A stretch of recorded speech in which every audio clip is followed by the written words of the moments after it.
Shalom, selamat pagi. Saya percaya kita ada di tempat ini karena kita memiliki kerinduan untuk datang menyembah Tuhan Yesus. Amin. Mari kita datang. Mari kita buka hati kita. Mari kita sembah Yesus Kristus pada pagi hari ini. Terima kasih Tuhan buat setiap hal yang baik Kau kerjakan dalam kehidupan kami.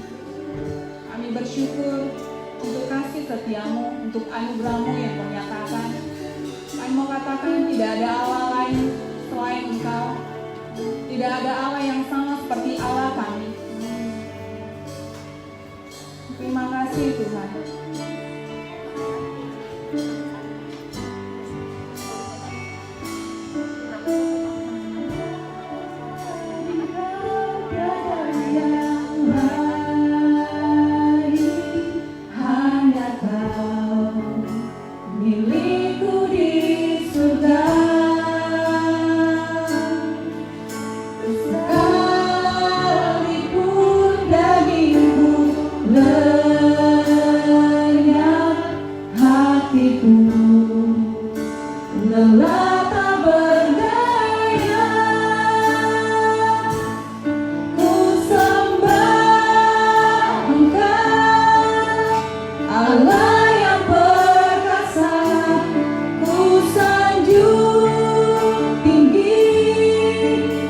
Nama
kita berdiri bersama-sama. Mari kita kalahkan segala tipu daya ini. Mari kita usir dia keluar dari tempat ini dan kehidupan kita.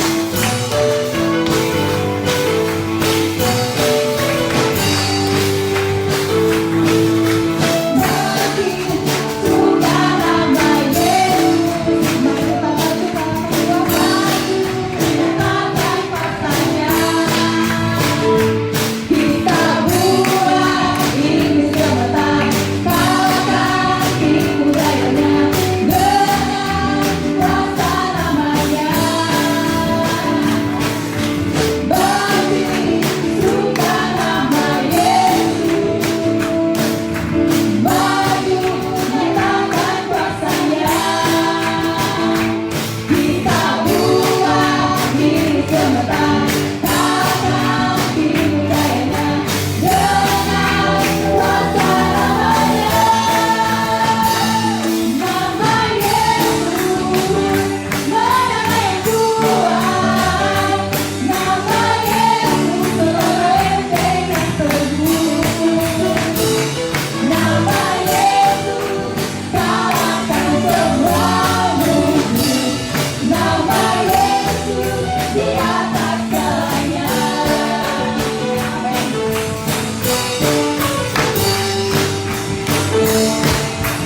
Walau badai menerpa dalam kehidupan kami tetap melihat penyertaan-Mu begitu dahsyat dalam kehidupan kami, Tuhan. Terima kasih, Tuhan. Engkau satu-satunya yang kami andalkan. Engkau satu-satunya tempat penghiburan kami, Tuhan. Sungguh kami bersyukur memiliki Engkau. Sungguh kami bersyukur menjadi biji mata-Mu, Tuhan.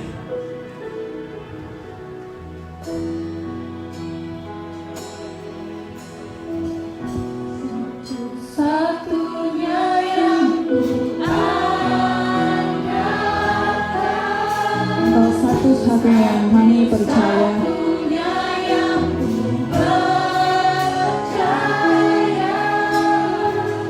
Engkau sumber kekuatan, sumber pengharapan, sumber kedamaian. Satu-satunya yang ku andalkan.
Satu-satunya yang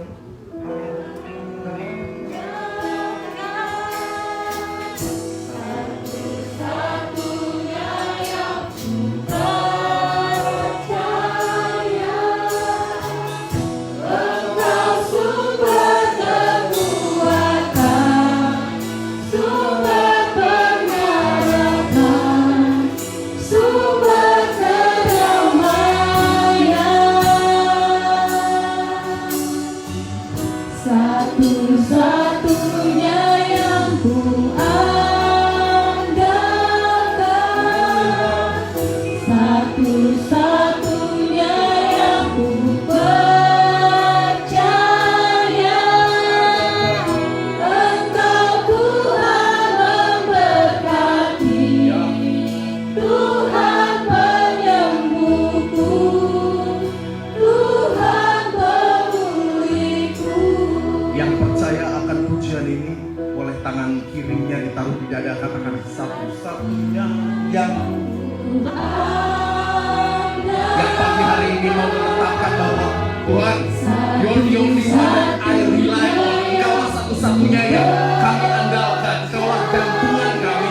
Taruh tangan kiri di dada dan bilang, Tuhan, keadaan tidak menentu, tapi kami mau gantung sama Engkau. Sumber pengharapan, sumber kedamaian,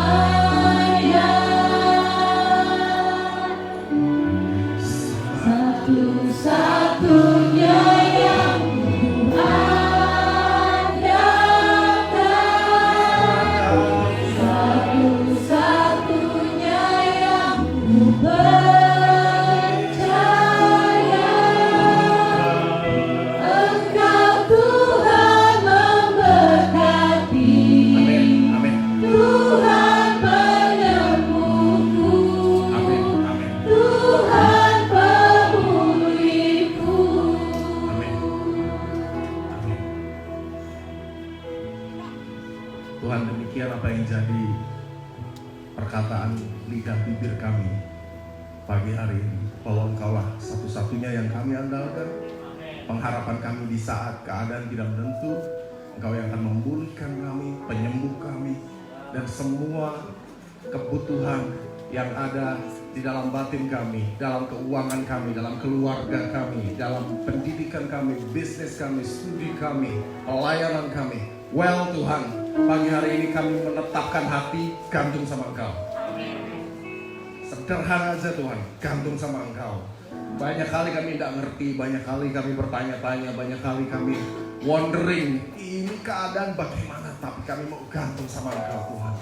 Pagi hari ini kami berdoa supaya firman Tuhan menolong kami restart hidup kami, menolong kami untuk memulai kembali keberadaan kami, menolong kami untuk melakukan setting, menolong kami untuk melakukan pengaturan kembali, menolong kami untuk melakukan kalibrasi dan pengukuran kembali, supaya kami selaras dengan jalan-jalan-Mu, dan Engkau menolong kami untuk mengatur prioritas kami, mengatur influence dan pengaruh kami, mengatur apa yang mempengaruhi kami dan bagaimana kami mempengaruhi sekeliling kami.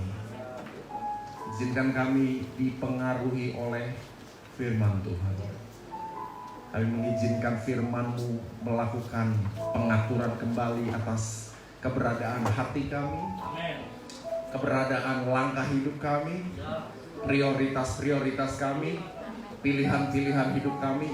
Pagi hari inilah waktunya kami melakukan pengaturan kembali. Ke dalam anugerah-Mu kami menyerahkan keberadaan kami. Kami percaya firman-Mu akan bicara kepada kami, menolong kami, menguatkan kami, mengoreksi kami, mendorong kami, menyemangati kami, memberikan kami kekuatan, dan juga menghibur kami. Terima kasih Allah.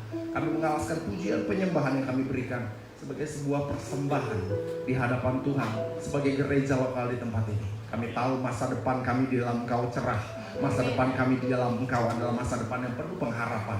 Engkau tahu rancangan-Mu atas kami. Rancangan masa depan yang luar biasa, yang gilang gemilang. Terima kasih. Lakukanlah prosesmu ya Roh Kudus. Lakukanlah kalibrasi. Lakukanlah penentuan kembali. Lakukanlah penyelarasan kembali dengan firman-Mu. Dalam nama Yesus Kami berdoa dalam nama Yesus, umat Tuhan yang percaya dan mengasihi Tuhan boleh katakan amin, lalu beri tepuk tangan yang paling meriah bagi Tuhan Yesus. Saya pikir bisa lebih keras daripada itu. Haleluya. Haleluya.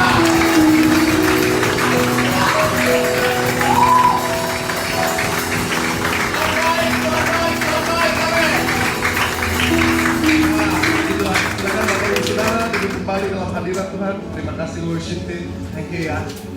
Thank you semuanya. Terima kasih kepada Tuhan Yesus. Terima kasih kepada gembala di tempat ini, Bapak Pendeta Wali Sampara yang memberikan kesempatan kepada saya untuk menyampaikan firman Tuhan dan melayani jemaat yang dipimpin di tempat ini. Terima kasih Pak dan memberkati Bapak dan Ibu. Terima kasih. Shalom jemaat Tuhan. Shalom keluarga Tuhan. Amin. Amin. Bilang kiri kanannya shalom. Bilang kiri kanan. Dia bilang shalom kok diam saja. Bagaimana ini? Bapak Ibu Saudara, saya tidak datang untuk khotbahin Anda. Saya tidak datang untuk tuduh-tuduh Anda. Karena kenyataannya saya juga masih darah dan daging. Kenyataannya saya juga mengalami pergoncangan dunia. Saya juga mengalami yang namanya keadaan ini tidak menentu. Saya juga mengalami. Bukan cuma saya mau datang dan mengingatkan saudara bahwa Tuhan adalah Tuhan yang menjamin pengharapan kita itu terjadi, menjamin pengharapan kita dan tidak akan meninggalkan kita sekalipun. Tapi saya juga selain mengingatkan saudara, saya mengingatkan diri saya sendiri. Amin. Kiri kanan bilang kita sama-sama murid. Beda kelasnya nggak apa-apa, tapi sama-sama murid. Pak Gembala mungkin kelasnya udah lebih dulu, ya kan? Mungkin di tingkat 2, di tingkat 3, di tingkat 4, ya kan? Tapi mungkin kita baru mulai, tidak ada masalah. Tapi kita semua murid Kristus. Amin. Itu yang paling penting dimengerti. Saya percaya bahwa pengurapan perjanjian baru, saya sering kali bicara kepada jemaat-jemaat di mana saya boleh melayani oleh pemimpin mereka, gembala mereka. Saya bilang, pengurapan perjanjian baru demikian unik. Kata firman Tuhan, engkau akan menerima sebuah pengurapan yang akan mengajar engkau, memimpin engkau ke dalam kebenaran-kebenaran. Benar? Tapi memang kita perlu diajar supaya tidak kurang ajar. Kalau orang nggak diajar oleh firman Tuhan, biasanya dia kurang ajar.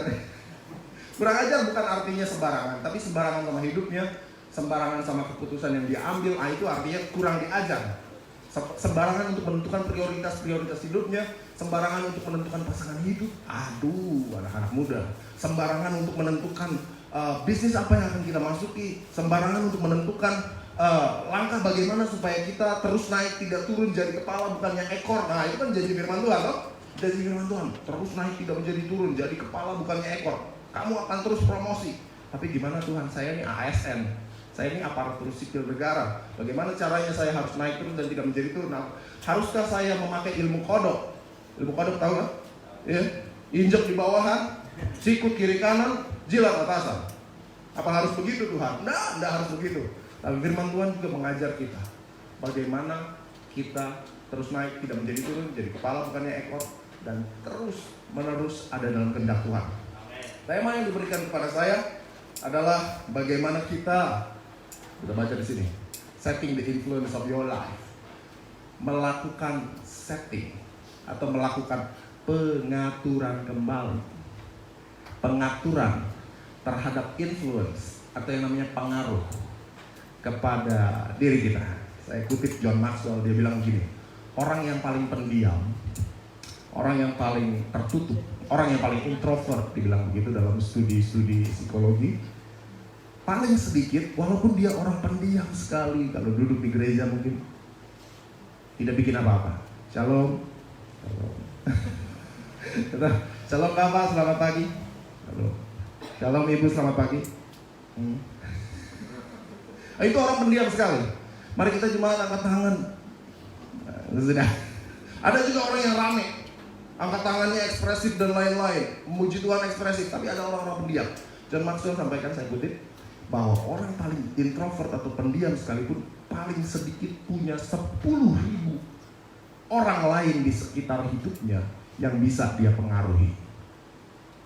Paling sedikit 10.000 orang. Ini misalnya si ini pendiam, orang ini pendiam. Paling sedikit ada 10.000 orang di dalam hidupnya yang bisa dia pengaruhi. Padahal dia pendiam. Bagaimana kita yang ramai? Bagaimana kita yang cika banyak omong? Bagaimana kalau kita yang suka cerita?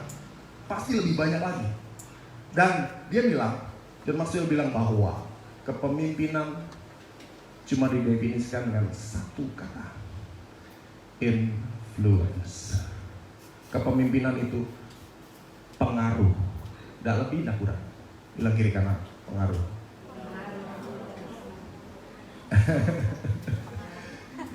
Jadi orang paling pendiam sekalipun bisa jadi pemimpin, paling sedikit. Surveinya 10.000, versinya John Maxwell. Tapi pagi hari ini saya hendak menyampaikan kepada Bapak Ibu Saudara melalui tema yang diberikan, halfway, half more, press forward. Sudah setengah jalan, teruskan. Judul daripada sharing ini. Karena saya datang tidak untuk khotbahin Anda, saya datang untuk semangatin Anda bahwa sudah setengah jalan. Terus setengah jalan apanya Pak? Kan kita udah nyampe di sini. Nah, kita lihat firman Tuhan. Sebelumnya kita baca penuntun kita. Kita baca ayat penuntun kita dari Amsal pasal 22 ayat 29. Kita baca firman Tuhan ayat penuntun kita Amsal 22 ayat 29. Halfway, half more, press forward. Sudah setengah jalan, teruskan. Judulnya begitu. 2, 3. Pernahkah engkau melihat orang yang cakap dalam pekerjaannya? Di hadapan raja-raja ia akan berdiri, bukan di hadapan orang-orang hina. Percaya firman Tuhan, katakan apa? Ayat ini menjadi penuntun bagi kita. Dan di masa-masa masa-masa sulit, kita perlu menentukan apa yang mempengaruhi kita supaya kita bisa memberi pengaruh kepada sekeliling kita dengan benar. Kalau kita membiarkan pengaruh yang jelek masuk banyak kepada kita, biasanya outputnya atau pengaruh kita itu jelek. Oke? Untuk hal ini boleh enggak saya ajak Bapak Ibu Saudara untuk main sebentar ya? Main atau khotbah Pak? Ini ilustrasinya begini. Anda lihat saya, semua punya tangannya masing-masing. Tunjuk tangannya ya, siapkan tangannya masing-masing. Anda ikuti saya. Anda ikuti saya ya. Semua orang pegang telinganya, semua orang pegang dahinya, lalu semua orang pegang pipinya.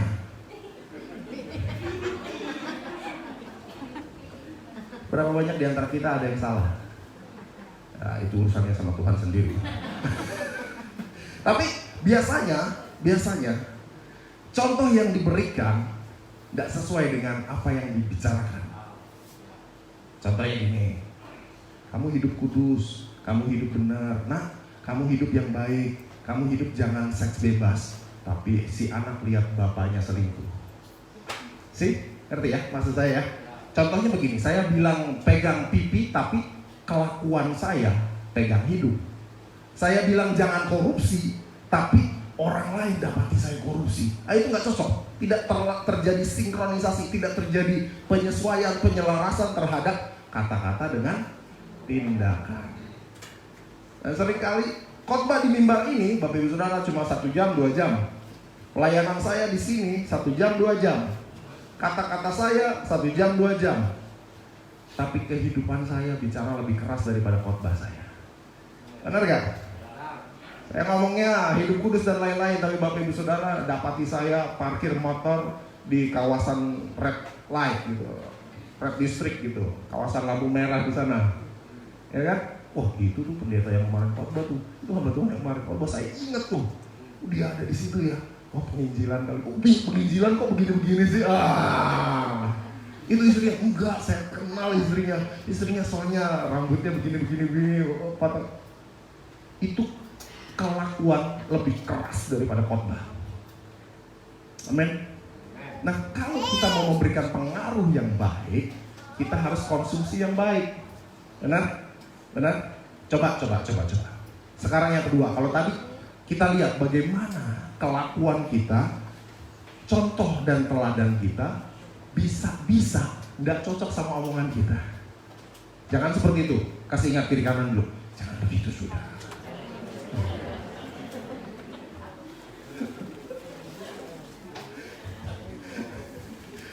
Nah, kalau kita kita sebagai orang percaya pastinya maunya hidup kita berpengaruh baik, memimpin orang kepada memimpin kelompok-kelompok bersahati ya Pak bilangnya ya, kelompok-kelompok sama-sama tumbuh sama-sama, kelompok-kelompok kecil, kaum-kaum baik wanita, persekutuan wanita, pria di gereja lokal ini, kita maunya memberikan pengaruh yang baik.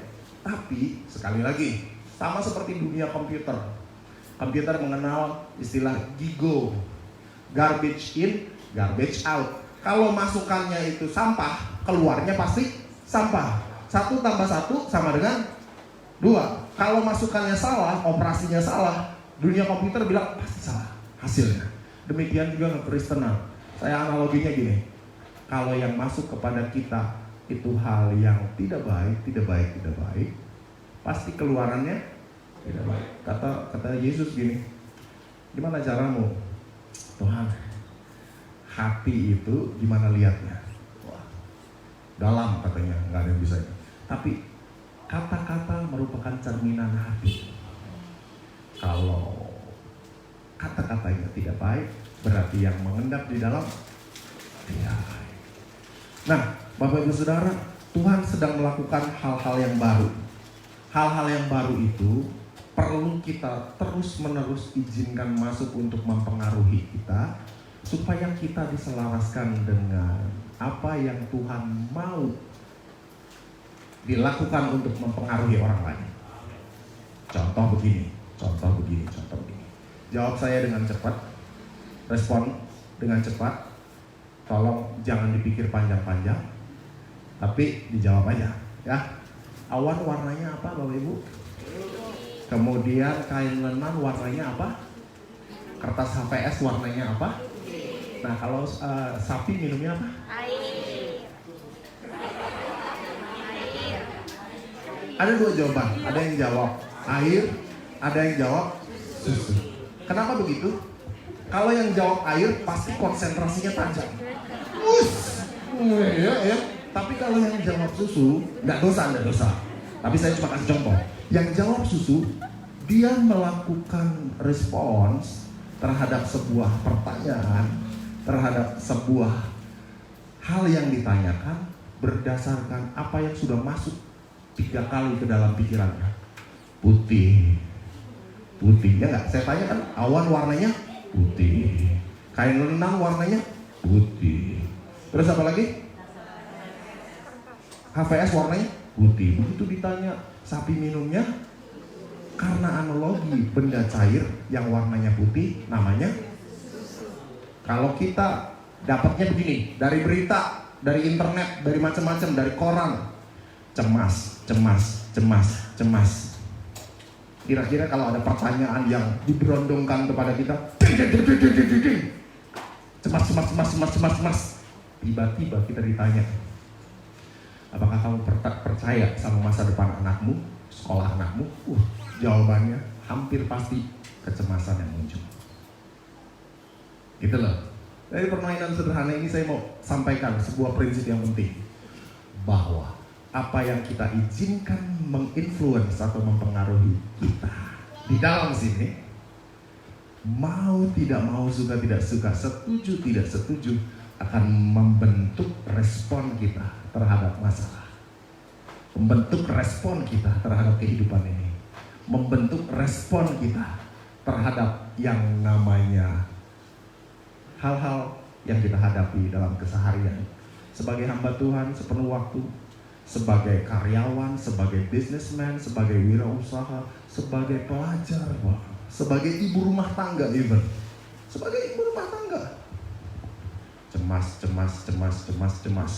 Tanggal 20, 1-20, ibu-ibu tunduk kepada suami. Hai istri-istri, tunduklah kepada suami ya. 20 ketika uang belanja sudah turun, dia nggak tunduk lagi kepada suami, dia tanduk suami.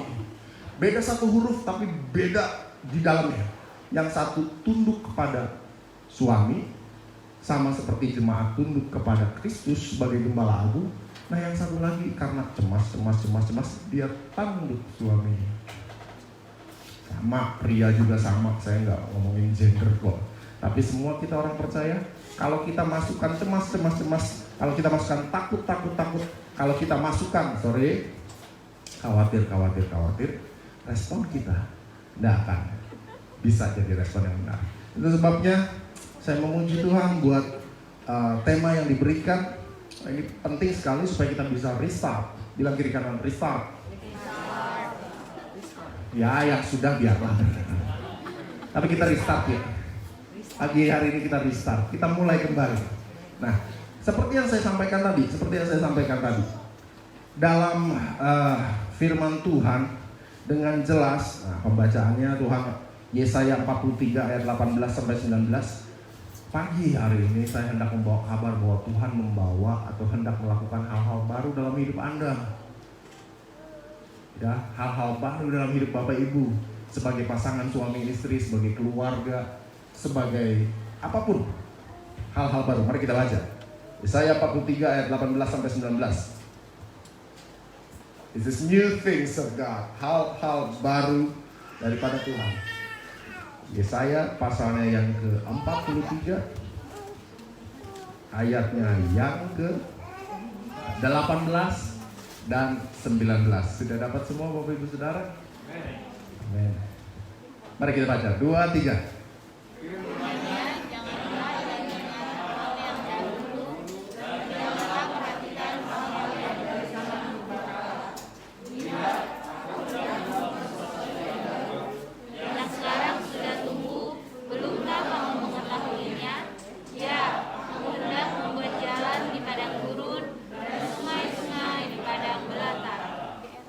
Katakan amin untuk firman Tuhan. Ada hal baru yang Tuhan lakukan. Tidakkah Anda tahu bahwa dalam hidup Anda Tuhan sedang mengerjakan hal baru? Pagi hari ini hal baru ini sudah berjalan. Sudah dilakukan kalau dalam pelajaran bahasa Inggris ada satu tenses agak unik namanya. Sudah sedang terjadi. Sudah itu past continuous namanya. Dimulai di masa lalu tapi continuous, terus menerus terjadi sampai masa sekarang dan prosesnya belum selesai. Past continuous tense. Saya ingat itu pelajaran. Past di masa lalu, continuous, sedang berjalan sampai sekarang. Dan inilah yang diperlukan, sebuah kesadaran bahwa Tuhan sudah melakukan hal baru. Kalau kita kelewatan, kalau kita ketinggalan, kalau kita tidak sadar bahwa Tuhan melakukan hal baru, makanya kita perlu restart. Karena Tuhan melakukan hal baru, restartlah awal yang baru. Mulailah kembali awal yang baru. Amin. Karena kenyataannya Tuhan nanya loh, 18-19 itu dari Yesaya 43. Aku hendak melakukan hal-hal yang baru. Jangan ingat-ingat yang lama, yang purbakala begitu jangan ingat. Semua kesalahan, kebodohan masa lalu jangan ingat lagi. Jangan ingat lagi, aduh saya ini kemarin begitu Pak, begini Pak, saya ini begini Pak, begitu Pak. Sudah jangan ingat, aku melakukan hal yang baru. Yang lama sudah berlalu, yang baru sudah datang. Jangan ingat yang purbakala. Tidakkah kamu tahu? Tidakkah kamu tahu bahwa aku melakukan hal yang baru? Itu kan mau ngajakin kita restart. Gereja lokal ini mau bawa Bapak Ibu Saudara, lihat deh, lihat panahnya. Restart. Kembali ke titik awal. Bukan berarti saya nggak mencocok-cocokkan, tapi ini yang ada yang ditaruhkan Tuhan di hati saya. Yesaya 43 ayat 18-19. Restart itu gambarannya begini Bapak Ibu Saudara. Tuhan sudah melakukan di awal hal-hal baru. Lihat R-nya tuh. Kita baru menyadari, terlambat kita mungkin menyadari. Lalu kita kembali. Waktu kita kembali, proses dari hal-hal yang baru terus berjalan. Kenapa kita perlu restart? Supaya kita melakukan kembali. Sama di kitab Wahyu juga pada salah satu jemaat, aku tahu pekerjaanmu, kamu begini, kamu begitu, kamu nggak sabar sama orang-orang yang menyebut rasul-rasul, tapi ternyata mereka rasul palsu. Aku menyadari bahwa kamu ini tahan uji, kamu ini menderita dan lain-lain buat pekerjaan Tuhan, tapi engkau jatuh terlalu dalam.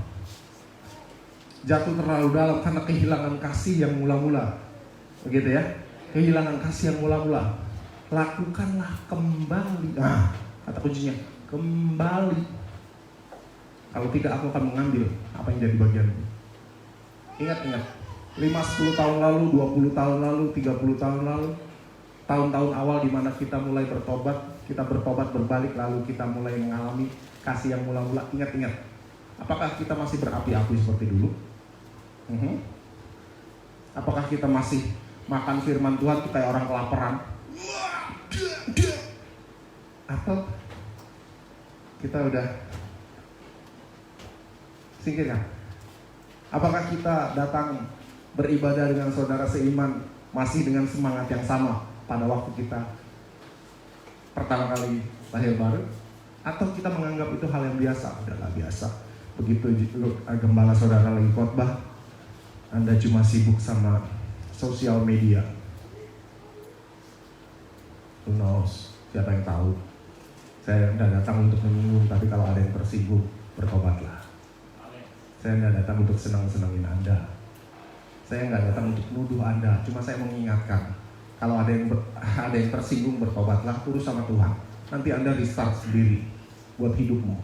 Anda akan kembali lagi dan hidupmu bisa memberi pengaruh yang baik. Nah, Bapak Ibu Saudara, kalau ada hal-hal yang baru dari Tuhan yang Dia lakukan bagi kita, apa sih hal-hal yang baru? Contoh dari orang yang melakukan sepenuh-penuhnya sampai terobosannya penuh terjadi, itu terjadi di Yehezkiel pasal 37 ayat 1 sampai 10. Sharingnya halfway, half more, fast forward. Sudah setengah jalan, teruskan. Sudah setengah jalan, tinggal setengah lagi, teruskan. Kalau kita jalan dari Manokwari ke Ransiki, katakanlah begitu, ya. Baru sampai di pabrik semen atau baru sampai di Pravi, lalu kita capek, kita istirahat, kita tidak mau meneruskan perjalanan. Kira-kira, apakah kita sampai ke Ransiki? Atau kalau kita udah sampai Sidey, lalu wah udah sampai Sidey, ya kan? Udah setengah jalan lebih tuh kalau Sidey itu perkebunan, tinggal setengah lagi sampai Ransiki. Kira-kira kalau kita stop di situ, kita sampai di tujuan enggak? Enggak. Mudah sekali. Demikian juga perkara-perkara rohani.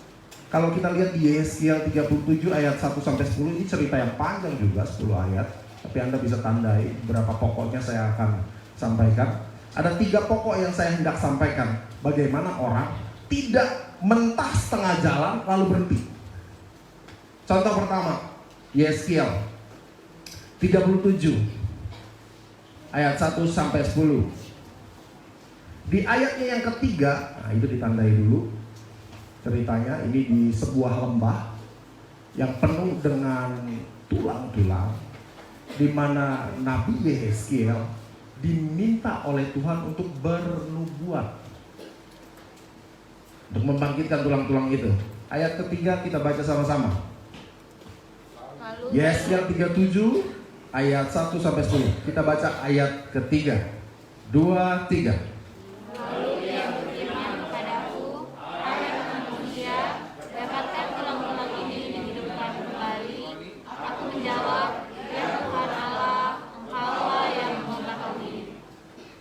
Ada pertanyaan dari Tuhan Allah kepada Nabi Yehezkiel tentang tulang-tulang berserakan, tulang-tulang yang bertumpuk itu. Hai anak manusia, menurutmu aku bisa enggak? Ini pertanyaan. Pertanyaan ini bukan karena Tuhan nggak tahu dia bisa atau enggak untuk membangkitkan atau membangunkan tulang-tulang ini. Tapi pertanyaan ini adalah untuk melakukan sebuah cek respon dari anak manusia, dari Nabi Yehezkiel, dari kalau zaman sekarang dari setiap kita orang percaya. Tuhan memberi pertanyaan. Nah, kau lihat masalahmu itu, menurutmu aku bisa enggak? Nah itu loh, sederhana gitu. Menurutmu aku bisa enggak sembuhkan penyakitmu?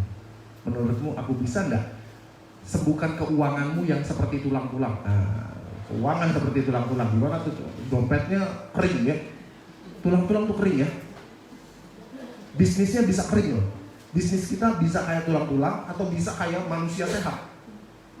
Nilai-nilai, kalau masih ada yang studi, nilai-nilai kita bisa D, macam-macam. Tapi jelek banget. Itu studi kita kayak tulang kering ya, bener ya? Kira-kira kita senang yang tulang kering atau kira-kira kita senang yang A, B, A+, kita lebih senang yang itu pasti. Kita senang penjualan kita, kalau kita di bisnis, kita senang sales kita tuh naik, bukan turun. Kita senangnya sales kita di atas, sehingga kita punya biaya operasional tertutup, ada margin yang cukup sehingga kita bisa bangun bisnis kita lebih lagi. Pelayanan juga sama, kita senangnya meningkat. Kita tidak senang tulang kering. Tapi Tuhan nanya, anak manusia, menurutmu aku sanggup nggak? Pertanyaan itu saya bawa sama Bapak Ibu Saudara pagi hari ini. Dimanapun Anda berada, juga di luar dimana Anda live streaming.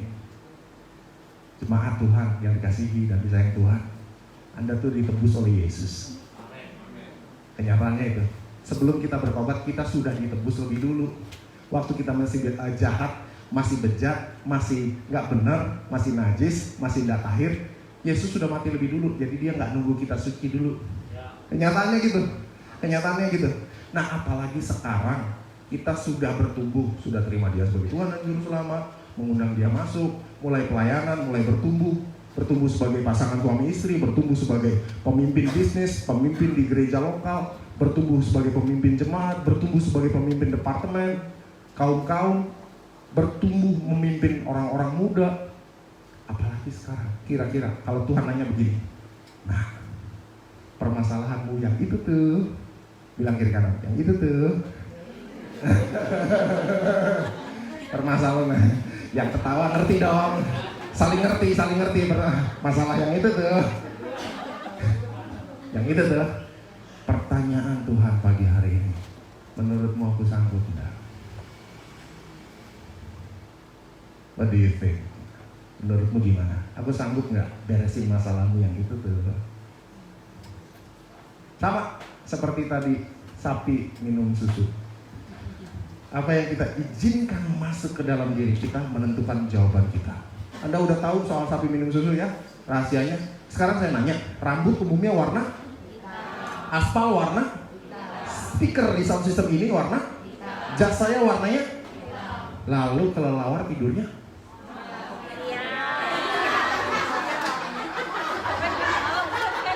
Oke, ngerti ya? Kita ketawa sama-sama karena kita ngerti prinsipnya. Kelelawar aslinya tidur siang. Kalau masih ada jawaban malam, bukan berarti dia kurang konsentrasi, karena Tuhan sama-sama dia dan dia berkonsentrasi. Tapi kenyataannya yang lagi sharing menjejali jemaat dengan warna. Satu warna apa? Hitam. Kelelawar tidurnya masih ada tuh malam. Ngerti ya? Bapak Ibu Saudara, pertanyaan juga datang dari Tuhan. Hai anak manusia, sanggup nggak aku menyelesaikan masalahmu yang itu tuh? Kalau kita dijejali dengan cemas, takut, khawatir, worry. Aduh, harga naik. Bukan semua baik. Semua naik. Ya nggak Pak? Zaman-zaman begini, zaman-zaman susah. Tadi orang-orang memuji Tuhan dengan luar biasa, menyembah Tuhan dengan sepenuh hati. Semua baik. Tapi ketika dia mengizinkan kecemasan, resesi ekonomi, segala sesuatu masuk dan menginfluence, masuk dan mempengaruhi dirinya, imannya, pandangannya akan firman Tuhan, ketetapan hatinya untuk jalan sama-sama Tuhan, dia nyanyinya udah gak semua baik lagi. Semua naik.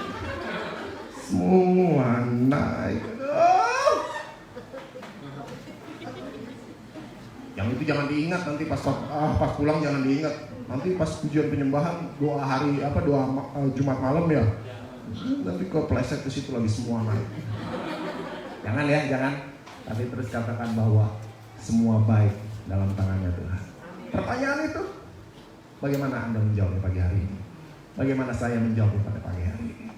Sebagai seorang pria dalam rumah tangga, sebagai seorang wanita dalam rumah tangga, sebagai seorang bapak dan ibu bagi anak-anak kita. Ya enggak? Keadaan sulit Pak, Bu. Ya, expand kita buat yang namanya sekolah sekarang tambah namanya buat beli pulsa data. Right? Benar ya? Benar. Ini 4 tahun aja pendidikan kita sekolah online, ibu-ibu yang di rumah itu bisa dapat S1, strata 1, benar? Serius? Tiap hari sekolah jam 7 pagi. Come on lah. Anak saya 2, jadi saya lihat dengan mata kepala sendiri bagaimana istri saya waktu mereka ujian, istri saya jadi ujian. Waktu mereka belajar, dapat mentor, di mentor sama tutornya, harus ikut mendampingi, temenin, entah koneksinya lah, entah ininya lah, entah pertanyaan dan lain-lain. Tapi paling tidak, pertanyaan itu datang juga kepada setiap kita orang tua. Mengenai pendidikan anakmu di masa sulit ini, menurutmu aku sanggup enggak menolong kamu? Untuk masalah yang itu tuh, hai, suami misalnya dicubit istrinya atau istrinya cubit, jangan istri orang lain yang dicubit. Kalau dekat dengan Anda, istrimu masing-masing atau suamimu masing-masing cubit ya. Yang itu gimana ya? Pertanyaan itu datang sama kita. Hai anak manusia, menurutmu aku sanggup gak? Jawabannya Nabi Yesaya sederhana. Tuhan, Engkau tahu Engkau sanggup. Di ayat 3 dari Yesaya pasal 37, di ayat 3 merupakan respons dari Nabi Yesaya. Dia meresponi dengan benar karena dia telah mengizinkan influence, mengizinkan pengaruh daripada surga merasuk dalam hidupnya. Kalau kita, apakah kita terus mengizinkan hitam kulit, hitam, keluar tidurnya kapal, malam Pak, malam kita ketawa, putih, sapi minumnya apa Pak? Wah, dibilang susu lagi, ya enggak? Respons kita terhadap pertanyaan tergantung terhadap apa yang kita izinkan menginfluence kita. Pagi hari ini, izinkan Tuhan melakukan setting kembali terhadap apa yang engkau dan saya izinkan untuk mempengaruhi kita. Kalau kita mengizinkan ini yang mempengaruhi kita, jawaban kita benar dan biasanya membawa terobosan. Tapi kalau kita mengizinkan yang lain-lain, yang semua naik itu, yang itu tuh, itu karena diizinkan terus-menerus mencuci otak kita lama-lama, dia mengendap ke dalam batin kita, dalam hati kita, dan kita makin gak percaya sama firman Tuhan karena kita terlalu mengizinkan kecemasan, kekhawatiran masuk dalam hidup kita. Pak, umur saya udah kepala 3, ini udah 2021 Pak, si dia belum datang. Saya ngomongin kekristenan itu masalah hal-hal praktis, berkenaan dengan kehidupan sehari-hari dan pergumulan manusia sehari-hari secara praktis. Kita nggak bisa surga sentris saja. Surga dibawa turun ke bumi oleh Yesus Kristus supaya kita mengalami surga ada di bumi. Doa Bapa kami juga gitu. Datanglah kerajaanmu, jadilah kehendakmu di mana? Surga modelnya. Tapi Allah menginginkan kita membawa surga itu, modelnya kita dapat dari firman Tuhan, dari perjumpaan kita dengan Tuhan lewat doa, pujian, penyembahan kita, persekutuan dengan saudara seiman dalam gereja lokal. Komitmen gereja lokal penting. Jangan pindah-pindah gereja, karena itu tidak bikin kita tumbuh. Sorry, tidak bikin kita tumbuh. Sorry, saya nggak ada pesan sponsor dari Pak Gembala. Serius. Kalau ngomongin gereja lokal, saya punya gereja lokal saya sendiri, di mana saya digembalakan. Dan saya selalu bilang sama jemaat-jemaat di mana saya menjadi tamu diundang. Saya nggak rasa jadi tamu Pak, saya di rumah saya sendiri di sini. Tapi saya selalu dorong, setialah, berkomitmenlah dalam gereja lokalmu di mana Tuhan menaruhkan. Karena kalau tumbuhan ditaruh, dipindahin, itu nggak tumbuh-tumbuh, mati bisa. Coba aja, ibu-ibu kalau suka tanam menanam, seminggu di pot ini. Enggak, ganti potnya, seminggu di pot itu, seminggu di sini, seminggu di sana. Kira-kira sebulan itu tanaman tulang-tulang kering atau tanaman jadi sehat? Tulang kering, mati. Izinkan Tuhan melakukan setting terhadap kita di dalam batin kita. Bukan mau cuci otak loh. Beda cuci otak sama setting. Tapi memang otak ini, pikiran, manusia itu roh yang punya jiwa dan tinggal dalam tubuh. Ya, benar ya? Manusia itu roh, esensinya tuh roh yang punya jiwa. Rohnya sudah dilahirkan kembali oleh Yesus Kristus waktu kita terima Yesus sebagai Tuhan dan Juru Selamat. Waktu kita dibaptis, kita dilahirkan dari air dan roh. Benar ya, begitu ya? Amin. Yang belum melakukan itu, segera lakukan. Hubungi gembala Anda, lakukan. Karena dengan cara begitu, rohmu lahir kembali. Sama seperti handphone, analoginya gini. Saya ambil hal-hal yang sekuler supaya kita bisa bicara lebih nyata. Handphone itu ada macam-macam SO-nya, sistem operasinya. Operating sistemnya macam-macam. Ada yang saya sebut aja, misalnya iOS, ada yang Android, ya nggak? Handphone Android pun ada macam-macam mereknya. Ada yang ini, ada yang itu, dan lain-lain. Lalu di dalam tuh ada aplikasinya. Ada aplikasi buat kirim pesan, ada aplikasi buat bikin gambar, ada aplikasi kamera jahat, ya nggak? Ya nggak? Ngerti ya? Aplikasi kamera jahat. Saya yang hitam mencorong begini bisa jadi putih kayak orang-orang Korea begitu. Ya, itu aplikasi kamera jahat itu. Mengubah. Tapi yang saya mau bilang, manusia itu roh yang punya jiwa, yaitu pikiran, perasaan, kehendak, dan tinggal dalam tubuh. Sama, sistem operasi yang punya banyak aplikasi tapi tinggal dalam casing, itu handphone. Kalau manusia, roh, punya jiwa, pikiran, perasaan, kehendak, kalau masih bisa mikir, masih bisa mau sesuatu, masih bisa merasa, itu masih ada. Lalu tinggal dalam tubuh. Roh diselamatkan begitu lahir baru. Jiwa diselamatkan ketika kita membiarkan firman Tuhan melakukan setting terhadap pola pikir kita.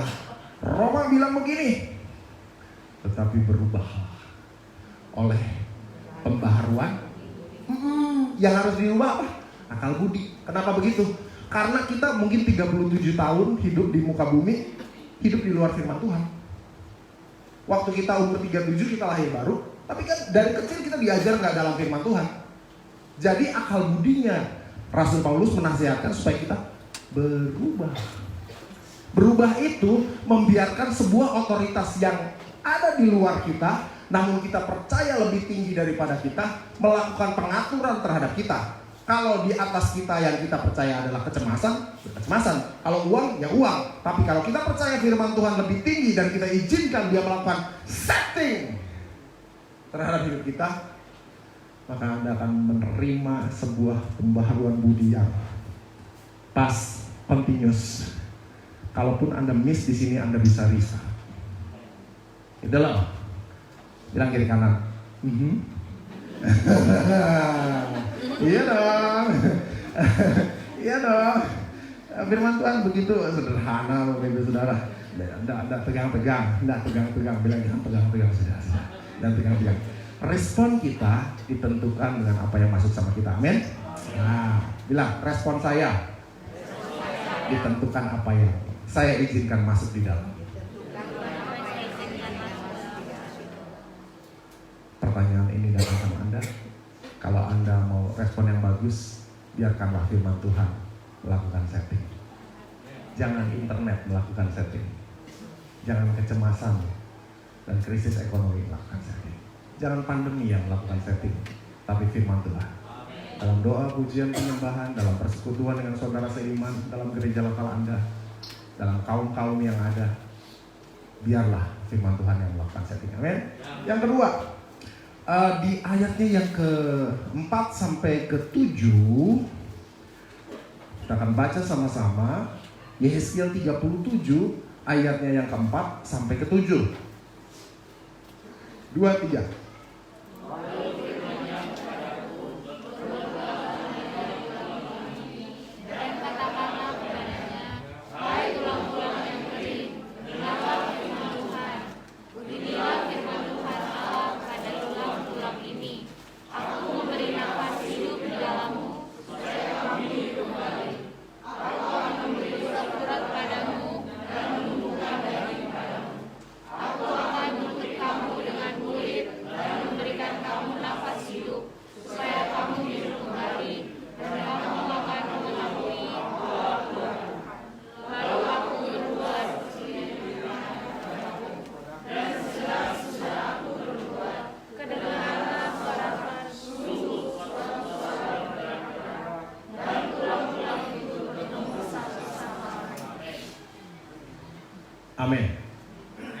Yehezkiel 37 ayat 4-7 adalah poin kedua, di mana ada sebuah instruksi. Kalau Anda mau tuai hal yang baik, ada instruksinya. Bible itu bahasa Inggris, Alkitab itu dibilang Bible ya. Bible, basic instruction before leaving earth. Instruksi dasar sebelum meninggalkan bumi. Jangan nunggu kita masuk peti baru keluarga kita pesan nanti, kalau Papa udah masuk ke dalam peti, tolong taruh Alkitab Papa yang warna biru dongker itu ke dalam. Akan nyelamatin kita loh, saudara. Salah kaprah. Tapi firman Tuhan diberikan supaya pembaharuan akal budi terjadi waktu kita di bumi. Supaya kita bersiap untuk masa depan kita. Bersiap untuk ada sama-sama raja segala raja. Itu. Jangan dibalik. Jangan nunggu nanti masuk ke dalam itu baru dikasih Alkitab, dikasih buku renungan harian. Come on. Zaman sekarang ini zaman canggih. Alkitab aja ada Alkitab audio, bener gak? Kita pasang aja. Jadi dia yang baca Alkitab, kita dengar. Ya kalau sambil nyetir oke. Tapi kalau kita di rumah juga, kalau kita nggak baca juga ya sudah juga. Kita harus bayar harganya. You pay peanut, you got monkey. Kalau Bapak Ibu Saudara, kalau di Manokwari, saya belum tahu ada kebun binatang atau enggak ya. Tapi kalau Anda sempat bepergian ke kebun binatang, kalau Anda sodorin kacang, ya, di tangan Anda sodorin kacang, yang datang apa? Monyet pasti yang datang. Nggak mungkin yang datang jerapah, benar nggak? Coba Anda sodorin kacang, Anda pasti yang datangi Anda di kebun binatang itu kera. Pertumbuhan rohani juga gitu. Artinya gini, kalau Anda bayarnya kacangan, Anda dapat hasilnya kacangan. Kalau Anda bayarnya deposit, Anda punya sebuah penundukan diri terhadap firman Tuhan, sungguh-sungguh doain firman Tuhan. Kalau Anda mau puasa, wah itu hasil terobosan rohaninya luar biasa. Masa depan Anda ditentukan dari pilihan Anda sendiri. Tapi apa yang disampaikan oleh Nabi Yehezkiel di sini, Yehezkiel mendapatkan sebuah arahan. Bilang sama-sama, arahan. Pertama, yang poin pertama, Yehezkiel ditanya, bisa atau enggak? Yehezkiel punya respon yang bagus, bisa.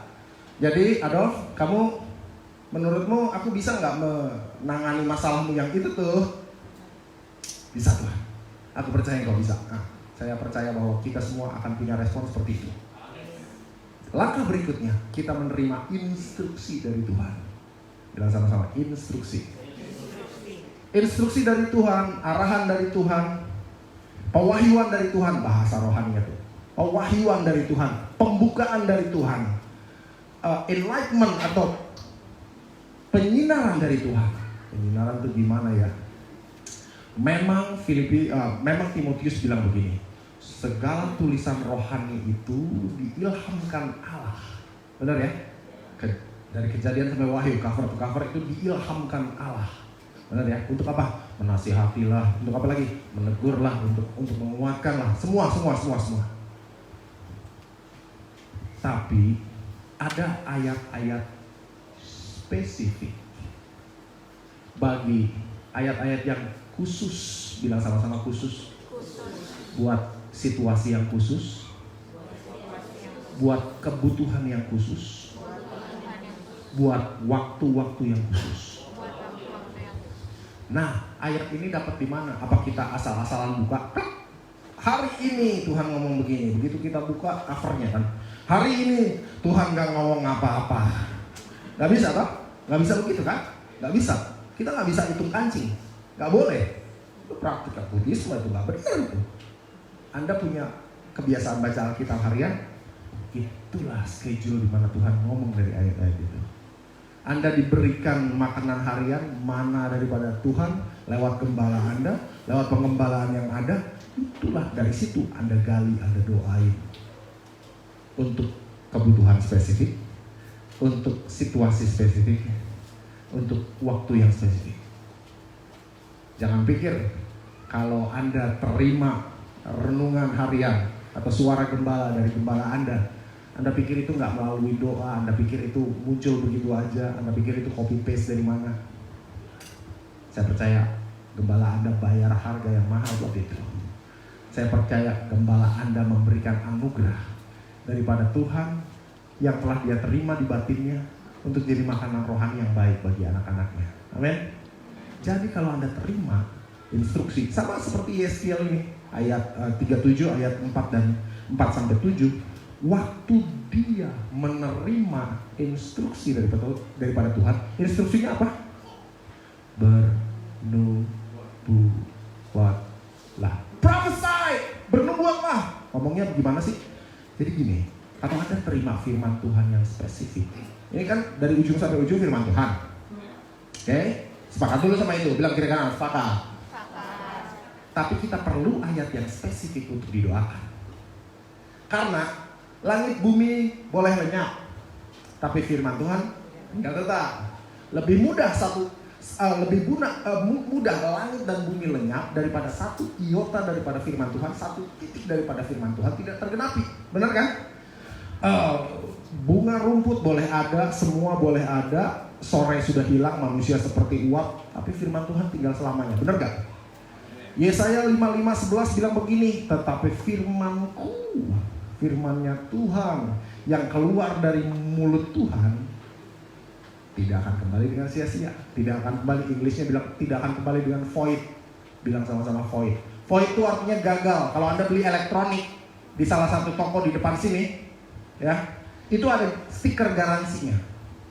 Biasanya ditaruh di atas, misalnya kalau di gitar elektrik ditaruh di atas baut. Bautnya itu di stiker. Jadi kalau kita paksa buka, crack, stikernya rusak, terus kan rusak, kita bawa ke toko. Pak, gitar saya rusak. Nanti dia periksa. Pak, Bapak sudah pernah buka ya? Oh enggak, ini segelnya rusak Pak, di atas baut. Nah Bapak Ibu Saudara, kalau kita mau ada sebuah setting ilahi terjadi atas diri kita supaya kita berkemenangan dalam hidup, Bapak Ibu Saudara, Anda dan saya perlu bernubuat. Contoh, semua bawa handphone ya. Yang bawa handphone, Anda buka suara gembala hari ini. Kalau Anda buka suara gembala hari ini, apakah Anda sudah baca, resapi, lalu Anda doakan? Itu yang jadi makanan rohmu hari ini. Ya, Anda doakan gini. Anda doakan, Anda ganti kata-kata aku dari manusia sebagai namamu sendiri. Bukan sekedar menggantinya, tapi sungguh-sungguh memeluknya sebagai sebuah kebenaran. Contoh, kalau gembala Anda kirimkan Mazmur 23, Tuhan adalah gembala Adolf. Artinya Tuhan aku ngaku bahwa Engkaulah gembalaku ya Tuhan. Punya saya ganti dengan nama diri saya, supaya saya tahu persis pikiran, perasaan, kehendak saya, ngerti persis bahwa kalaupun saya mengalami kesulitan, Tuhanlah gembala saya. Gitu loh. Itu adalah cara di mana kita mendapatkan firman yang spesifik. Contoh, masuk ruangan ini terang, benar ya? Terang ya, lampunya banyak. Tapi kalau Anda mau cari sebuah benda kecil yang jatuh, Anda ambil apa? Kenapa begitu? Supaya spesifik. Firman Tuhan ini dari ujung ke ujung adalah kata-katanya Tuhan yang kalau kita izinkan melakukan setting terhadap kita, kalau kita izinkan firman ini menginfluence atau mempengaruhi kita bisa restart hidup kita. Tapi kita perlu hal yang spesifik. Contoh, kunci di sini. Kalau kita masukin anak kunci yang lain yang nggak cocok, pintu bisa terbuka? Nggak bisa. Perlu buat situasi tertentu, kondisi tertentu, kebutuhan tertentu, firmannya juga tertentu, spesifik. Gimana caranya? Sama. Roh Kudus, tolong saya dari firman-Mu apa yang harus saya doakan hari ini. Yang sudah jelas dari suara gembala, doa ini tuh Anda dapat hal yang spesifik. Yang sudah jelas itu. Yang kedua, pewahyuan pribadi. Anda bisa doain, Roh Kudus tolong saya. Engkau kan pengajar yang agung. Engkau akan menolong saya memimpin saya, firman apa yang harus saya doakan dan saya nubuatkan. Seperti Yesaya. Yang disuruh bernubuat sama Tuhan siapa? Yesaya, menurutmu soal tulang-tulang ini aku sanggup nggak? Ya Tuhan, Engkau tahu bahwa Engkau sanggup melakukannya. Bener gak jawabannya? Aduh, buat masalahmu yang ini, buat masalah jerawatmu,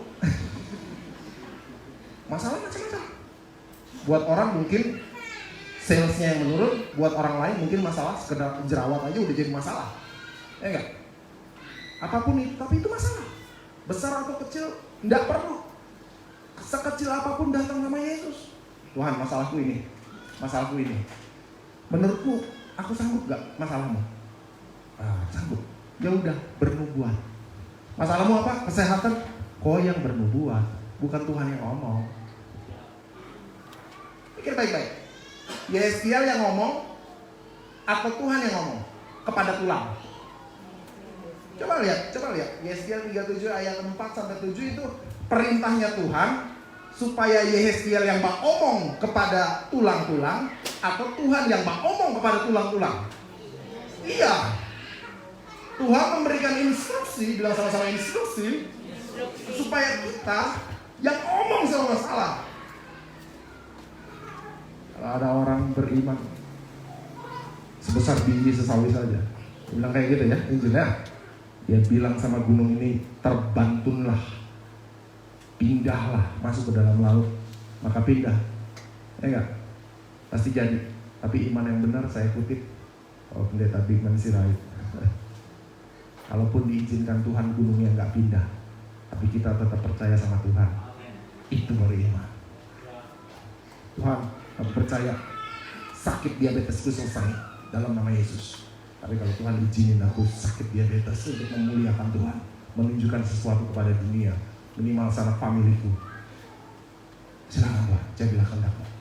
Sama, Yesus juga di Kalvari, di Getsemani sebelum naik Kalvari. Kalau bisa ya Bapa, jangan ini lalu daripada aku. Tapi kalau enggak, apa katanya? Jadilah kehendakmu. Jadilah kehendakmu. Terimalah firman Tuhan untuk hal-hal yang spesifik, buat kebutuhan spesifik, apapun yang spesifik, waktu yang spesifik, lalu bernubuatlah. Bernubuat itu praktik nubuatan di gereja perjanjian baru, memang di gereja karismatik umumnya banyak dilibatkan emosi di dalamnya, ya, histeria di dalamnya, ya kan? Terlalu histeris, mau bernubuat, berdoa dalam bahasa roh, gendong segala macam. Saya nggak nyalain itu, saya berdoa dalam bahasa roh. Tapi semua yang daripada roh pasti hal yang membangkitkan kasih, kekuatan, dan ketertiban. Selalu yang daripada roh. Nggak bisa kacau. Karena semua diatur oleh firman Tuhan dalam sebuah tatanan yang demikian indah, demikian harmoni, demikian baik. Tapi kalau kita lakukan praktek-praktek itu dalam keadaan yang kacau, nggak ada cuma sejahtera di situ juga. Bernubuat itu begini, Anda dapetin firmannya spesifik setelah Anda doa, Roh Kudus tolong saya, firman mana yang Tuhan mau saya nubuatkan atas masalah saya. Nah itu firmannya, ini namanya logos. Tapi ketika Anda dapat hal yang spesifik, misalnya Mazmur 36 ayat 6, di dalam terang Tuhan kita melihat terang. Untuk kebutuhan tertentu, mungkin anakmu, mungkin istrimu, mungkin suamimu masing-masing, atau mungkin juga keluarga atau bisnismu, Tuhan aku berdoa melepaskan Mazmur 36 ayat 6. Anakku sedang ujian, aku berdoa supaya dalam terang Tuhan dia melihat terang. Gitu loh. Tuhan aku berdoa buat anakku, sebentar dia menghadapi sidang sarjananya, aku berdoa supaya dia melihat terang. Memang persiapannya sudah Tuhan, dia sudah belajar, tugas akhirnya sudah selesai dan lain-lain. Tapi ketika dia menghadapi dosen-dosen pengujinya, terang Tuhan memimpin dia supaya dia lihat terang jawaban apa yang harus. Itu loh, praktis. Kekristenan tuh bukan surga sentris, tapi bawa surga turun ke bumi dalam kehidupan nyata hari-hari, dalam semua spektrum kehidupan kita. Tuhan aku berdoa dalam nama Yesus, sebentar lagi proses lamaran, aku berdoa dalam nama Yesus supaya segala sesuatu yang diperlukan dalam proses lamaran ini boleh ada. Boleh, aku boleh kasih jawaban yang baik, yang benar, yang menyenangkan Tuhan dan memberkati kedua belah pihak keluarga. Itu Tuhan, firman mana yang harus aku doain dan aku buatin terhadap pekerjaan ini, terhadap hal ini, terhadap kasus ini, terhadap masalah ini. Yang bernubuat siapa? Coba calon kiri kanan, kamu yang bernubuat. Bukan Tuhan lagi. Bukan Tuhan lagi. Nomor tiga. Yang pertama apa? Respon yang benar. Ya. Yang kedua, kita yang melakukan. Kita Pak yang melakukan, bukan orang lain. Jangan tunggu istrimu, tapi kita. Aku bernubuat dalam nama Yesus. Istriku jadi istri yang takut akan Tuhan, tunduk pada suami. Biasanya suami begitu. Jangan gunakan firman Tuhan untuk belah istri kita. Sorry, Mami, aku berdoa dalam nama Yesus engkau jadi istri yang tunduk dan taat kepada suami, sama seperti jemaat tunduk dan taat kepada Kristus. Istri meradang langsung, "Mana aku gak tunduk taat kepada kamu?" Ngerti gak? Seringkali kita menggunakan ayat firman Tuhan untuk belah orangnya, bukan kuasa rohani di baliknya. Gak usah di depan mukanya, tapi doain dia. Kita berlutut sendiri. Tuhan, aku berdoa istriku tunduk dan taat dalam nama Yesus. Gitu loh, firmannya ada. Kita ambil waktu sendiri sebagai bapak-bapak dalam rumah tangga, doain dia. Jangan tuding dia. Ya bapak-bapak yang tersinggung silakan bertobat. Saya ngomong sama diri saya sendiri, saya juga ada istri. Saya nggak bisa menggunakan firman itu untuk belah istri saya. Karena firman itu tajam banget.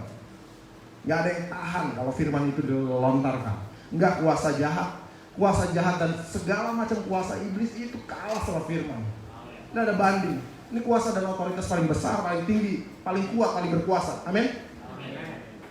Apalagi istri kita.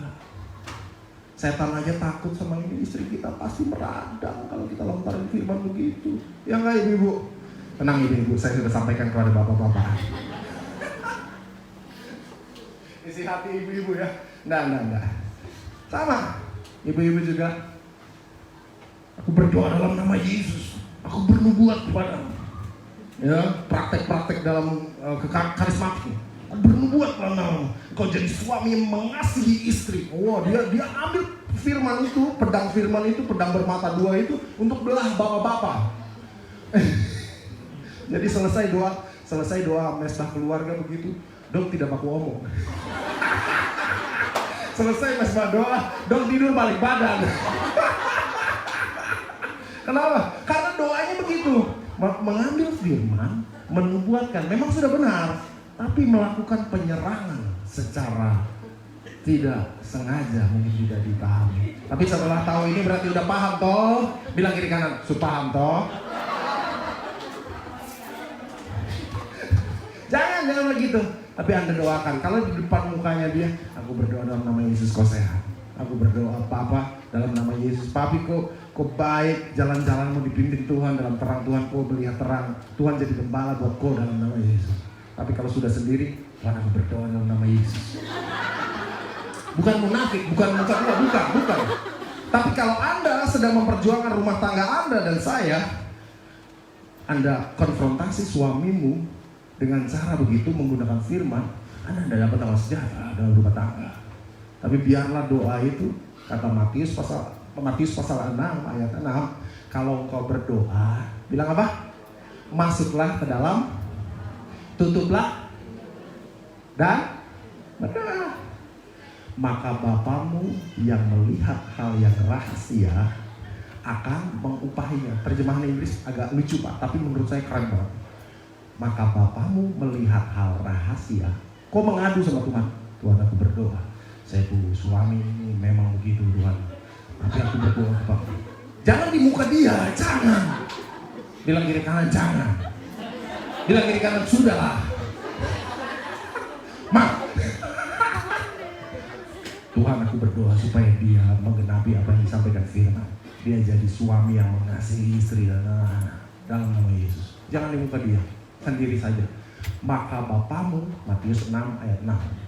Maka Bapamu yang melihat apa yang tersembunyi akan mengupahimu secara openly, secara terbuka. Artinya Anda akan melihat terobosan dalam hidup suamimu, dalam hidup istrimu yang kau doakan, tanpa perlu menyerang dia di mukanya, di bawah hidungnya sendiri. Ya benar ya, Anda doain begitu. Aku berdoa dalam nama Yesus kau jadi istri yang tunduk dan taat. Bapak pikir saya tidak tunduk? Kau punya keladi tubuh itu salah yang bikin, asal tunduk kau.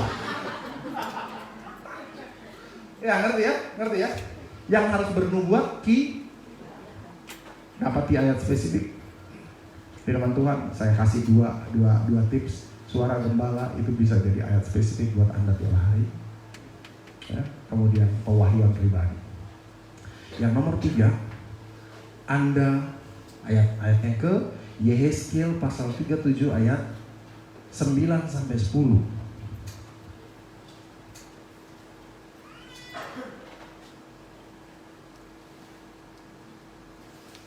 Di ayat 4-7, selesai Yehezkiel bernubuat, terjadilah terobosan di mana urat-urat tumbuh, daging tumbuh, dan semua jaringan-jaringan itu menutupi tulang-tulang. Benar gak? Ya, Bapak Ibu Saudara, kalau kita sudah respon baik, lalu kita sudah bernubuat, biasanya kita akan segera terima. Waktu itu relatif menurut Tuhan, yang baik untuk Tuhan. Selesai kita menerima sebuah terobosan rohani dalam bisnis, dalam rumah tangga, dalam hidup dan lain-lain. Selesai itu, ayat 7 itu ngomong waktu Yehezkiel bernubuat, urat daging semua tumbuh. Benar ya? Sudah terjadi ya terobosan. Tapi pasukannya sudah berdiri, itu udah terobosan belum? Sudah. Ayat 8 yuk baca dulu, ayat 8. Ayat 8-9. Baca dulu.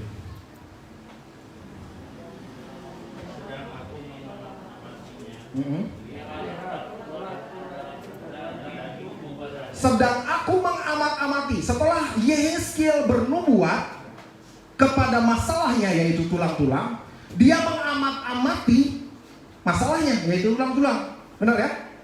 Kemudian waktu dia amat-amati, apa yang tumbuh? Keajaiban bukan? Bapak Ibu Saudara, setelah Anda bernubuat, amat-amatilah masalahmu. Cepat lambat itu pasti berubah. Oke? Tapi ketika itu sedang dalam proses berubah, jangan berhenti bernubuat. Teruslah perkatakan firman itu sampai terjadi. Terus ayat 8.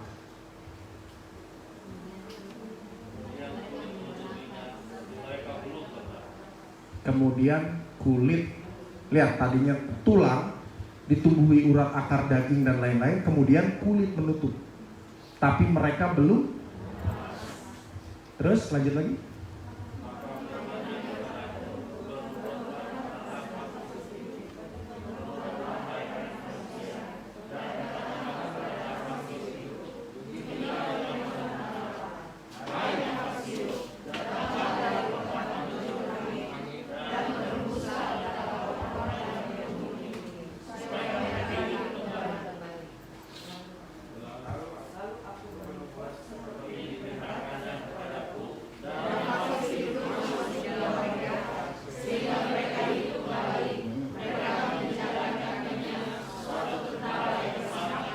Amin.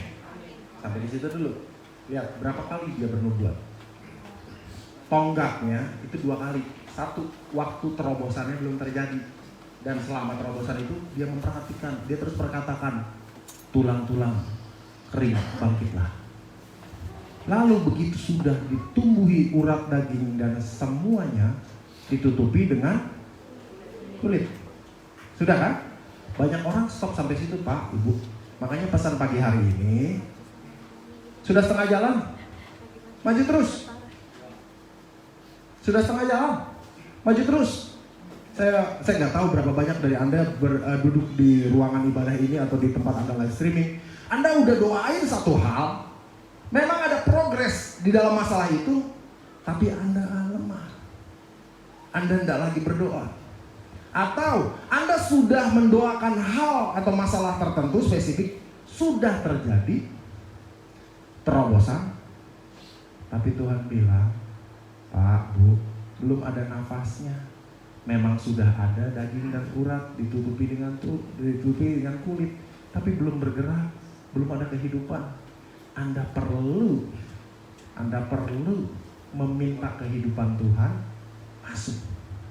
Sorry, apakah Anda duduk di tempat ini dengan masalah-masalah tertentu yang sudah Anda doakan 1-2 bulan, 2-3 tahun, atau berapapun?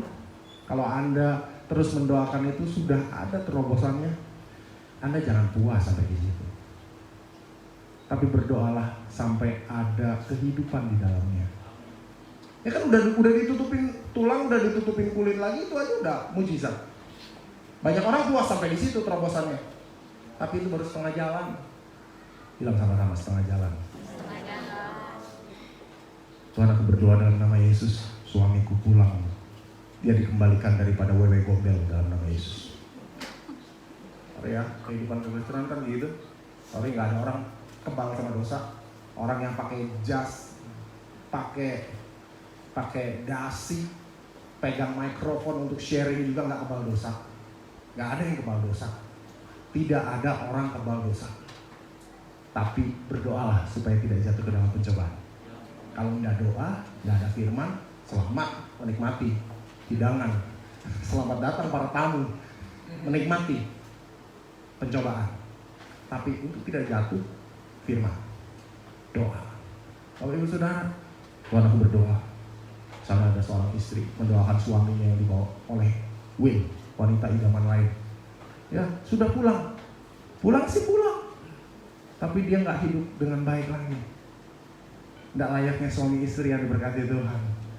Ya, Anda jangan berhenti sampai si istri ini nggak boleh berhenti sampai suaminya pulang tok. Tapi kiranya dia terus menubuatkan supaya nafas roh hidup, ayat 9 dan 10, nafas roh hidup dari 4 penjuru angin, artinya dari semua sisi.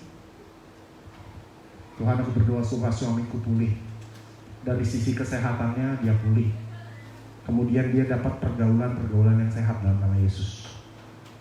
Aku berdoa supaya dia bergaul juga di gereja lokal, bertanam di gereja lokal, supaya firman Tuhan boleh meresap dalam hatinya dan dia pulih. Walaupun dia sudah pulang, tapi mama-mama jangan stop di situ. Dia sudah pulang memang badannya, dia sudah pulang memang kakinya, tapi dia perlu nafas roh hidup daripada Tuhan. Ada berapa banyak pasangan-pasangan yang minta maaf tidur seranjang, tapi pikirannya yang satu di sana, yang satu di sini. Sorry, salah satu dosa yang perlu diadres atau diurusi dalam gereja, dalam pernikahan adalah dosa percabulan di pikiran. Dosa percabulan pikiran gimana? Pria dan wanita menikah diberkati Tuhan, dicatatkan dalam catatan sipil di gereja, tidur sama-sama, berfellowship roh, jiwa dan tubuh, ya kan? Fellowshipnya terakhir tubuh kan? Mereka suami istri sah, lalu mereka seks, tapi si suami mikirin perempuan lain. Come on, si istri seksnya sama suaminya, badannya sama suaminya, tapi mikirin laki-laki lain. Itu namanya percabulan dalam pernikahan. Sorry, saya sampaikan ini, sorry Pak. Kita perlu mengurusi ini dalam gereja. Jadi bukan tubuhnya aja, tapi roh, jiwa dan tubuh. Ada laki-laki yang dibawa pulang oleh Tuhan ke dalam rumah tangga kembali karena doa istrinya. Tapi memang badannya di sini, memang tidur satu ranjang, tapi dia masih pikir perempuan lain. Memang dia punya istri yang sah, tapi pikirannya Pak, waktu bersetubuh, waktu seks itu enggak sama istrinya, tapi dia membayangkan muka perempuan lain. Kalau ada yang tersinggung, bertobat dalam nama Yesus. Kita kembali dan kita restart hidup kita hari ini. Sederhana aja. Bapak Ibu Saudara, sudah setengah jalan kok. Teruskanlah. Sudah setengah jalan. Pak, dulu hidup saya nggak benar Pak. Saya ini pakai perempuan, saya ini minta maaf Pak, saya kehidupan seks saya jorok Pak, saya pergi kiri kanan, pergaulan saya nggak sehat, saya sama teman-teman yang suka pergi ke pelacuran Pak, dan lain sebagainya. Sekarang saya sudah menikah, tapi seringkali ketika saya sama istri saya mikirin Istri-istri yang tahu kalau suaminya begitu, atau suami-suami yang tahu istrinya begitu, doa, minta nafas roh hidup supaya kembali. Saya ngomongin yang paling parah, yaitu seks. Ada juga banyak hal lain. Keuangan, contoh keuangan. Yang tadi parah sekali, seks. Keuangan. Wah, istriku, dulu saya punya penghasilan waktu saya masih, contohnya, waktu saya masih bujang itu saya punya penghasilan, saya suka palang-palang jalan, saya minta uang, saya jadi preman, dan lain-lain. Ini itu, sekarang kita sudah menikah, kita sudah ini, saya mau butuh penghasilan yang baik, yang halal, yang diberkati oleh Tuhan. Kebutuhan rumah tangga meningkat, istri tidak tahu, dia lakukan premanisme lagi. Segala macam. Istri harus berdoa supaya suami, walaupun dia tidak jadi preman lagi, tapi dia tidak menerapkan prinsip-prinsip atau praktek-praktek premanisme. Mungkin sekarang dia jadi ASN, atau mungkin dia jadi aparat hukum. Dulunya preman, ikut pendidikan jadi aparat hukum, benar ya? Waktu dia pakai seragam aparat hukum, dia pungli. Itu kan premanisme. Ya. Walaupun badannya sudah berubah, tapi di dalamnya belum. Sama seperti apa yang dialami Yehezkiel. Tulang-tulang itu sudah berubah, ditumbuhi urat daging, ditumbuhi dengan apa? Semua, ditutupi dengan kulit, tapi belum ada nafas roh hidup. Permasalahan kita pagi hari ini, apapun itu, mungkin sudah dijawab sama Tuhan. Mungkin kita puas sampai di situ. Tapi kenyataannya Tuhan punya lebih banyak lagi daripada Anda. Kenapa? Karena Tuhan menginginkan Anda memberi influence, memimpin orang lain kepada terangnya. Kita ini imamat yang rajani, bangsa yang kudus, umat kepunyaan Allah sendiri, yang dipanggil dari gelap kepada terangnya yang ajaib. Betul? Amin. Untuk apa? Untuk memberitakan perbuatan-perbuatan yang gagah perkasa. Untuk apa? Untuk jadi kesaksian. Untuk apa? Untuk bawa semakin banyak orang kenal Yesus. That's influence. Tapi influence yang baik atau pengaruh yang baik hanya bisa muncul kalau Anda membiarkan yang baik, yang surgawi, yang asli, yang murni mempengaruhi Anda. Yakobus pasal 4 katakan bahwa tiktok yang murni, doakanlah firman Tuhan. Saya akan tutup 3 langkah yang dilakukan oleh Nabi Yehezkiel. Yang pertama, respon yang benar. Yang kedua, memperkatakan firman atau bernubuat. Puas sampai di situ? Jangan. Sudah separuh jalan, maju lagi. Ya, jangan menyerah. Bilang kira-kira, jangan menyerah. Separuh jalan ini kakak. Masih, ini separuh jalan. Maju lagi, kita maju lagi, kita maju lagi. Kira-kira, kita maju lagi.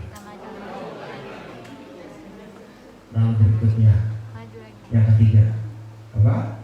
Teruslah melakukan, karena Tuhan punya lebih banyak lagi bagi Anda dan saya. Amin. Amin. Yang mau saya urusi pagi hari ini, Tuhan menaruhkan beban. Sebagai penutup, kita akan merespon firman. Dan yang mau saya urusi, beban yang ditaruhkan adalah kepuasan palsu. Kalau kita udah lihat jawaban doa, biasanya kita puas. Tapi itu kepuasan semu, palsu. Atau discourage, putus harapan, karena beban doa seperti tidak dijawab-jawab. Kalau ada beban doa, biasanya orang alami 2. Kalau dijawab, dia puas cepat, palsu, padahal Tuhan punya lebih banyak lagi. Atau kalau belum dijawab, dia kecewa. Jadi saya akan tutup. Saya minta semua tenang dan mengizinkan firman Tuhan dijadikan alat setting oleh Roh Kudus dalam batin kita untuk melakukan penyelarasan supaya kita bisa memulai kembali, kita bisa restart hidup kita. Mari kita tunduk kepala. Boleh teman-teman, ya, gak apa-apa.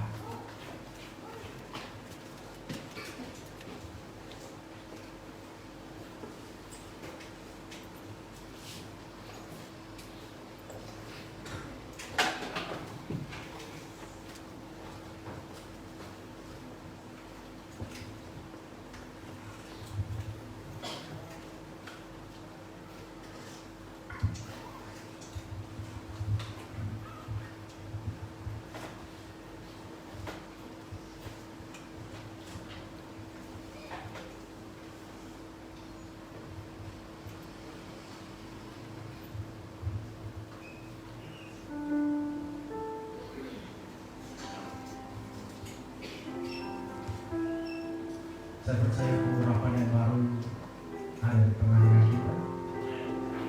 Sekarang, pengurapan perjanjian baru itu adalah pengurapan yang akan mengajar setiap kita. Karena setiap kita ditinggali oleh Roh Kudus, didiami oleh Roh Kudus. Roh yang telah memimpin kita untuk mengaku Yesus Kristus adalah Tuhan, adalah roh yang sama yang membangkitkan Kristus dari orang mati. Adalah roh yang sama yang mengerjakan mujizat-mujizat.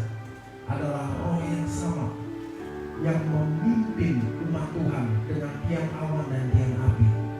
Adalah roh yang sama yang mempersenjatai dan memperlengkapi para murid untuk melakukan tanda heran, ajaib dan perkasa. Roh yang sama itu tinggal dalam Anda, tinggal dalam Anda, Ibu, tinggal dalam hidupmu, Kakak. Roh yang sama itu yang akan melakukan penyelarasan kembali berdasarkan firman Tuhan yang telah ditaruhkan ke dalam batinmu.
kecewa, jangan puas. Karena Tuhan punya lebih banyak daripada itu lagi. Punya lebih banyak daripada apa yang kau pikir, daripada apa yang pernah kau doa, dari apa yang pernah Anda dan saya terima di hati kita. Namun apabila kita telah berdoa sekian lama dan tidak ada hal yang terjadi, jangan juga kecewa. Karena kenyataannya kita ada dalam rencana Tuhan. Kairos Tuhan yang terbaik. Bapak Ibu Saudara, apabila ada Anda di ruangan ibadah ini atau di ruangan live streaming Anda duduk dalam rasa kecewa karena doamu setelah sekian lama belum dijawab, tidak ada tanda-tanda perubahan, Anda taruh tangan kirimu di dada sebagai respon, dan Anda berurusan dengan Tuhan, aku mau restart lagi hidupku hari ini. Aku kecewa karena doaku mengenai A, B, C, doaku mengenai ini, itu belum dijawab dan aku jadi kecewa, jadi lemah. Tuhan ampuni aku. Kalau ada orang yang taruh tangan kirimu di dada dan dari dalam hatimu panggil Yesus. Kalau Anda duduk dalam ruangan ini juga dengan rasa puas yang palsu, dalam rasa satisfied yang fake, rasa puas karena Anda sudah lihat pemulihan mulai terjadi atas suamimu, atas istrimu, atas anakmu, atas bisnismu. Kalau Anda menyadari bahwa Tuhan punya lebih banyak lagi dari apa yang Anda pikirkan, Anda juga taruh tangan kirimu di dada. Tuhan, sorry Tuhan, mungkin aku puas terhadap pertumbuhan rohaniku. Aku rasa diriku udah cukup. Hari ini aku menyadari bahwa Engkau punya lebih banyak lagi. Bahkan ketika sama seperti Yeskiel sudah melihat tulang ditumbuhi daging urat lalu ditutupi dengan kulit sekalipun, ternyata masih ada lagi Tuhan, yaitu perlunya kehidupan daripada Tuhan. Bahwa Tuhan, aku minta maaf Tuhan karena aku tinggal dalam rasa puas yang palsu akan pertumbuhan rohani, akan komitmen di gereja lokal, akan komitmen terhadap pelayanan Tuhan.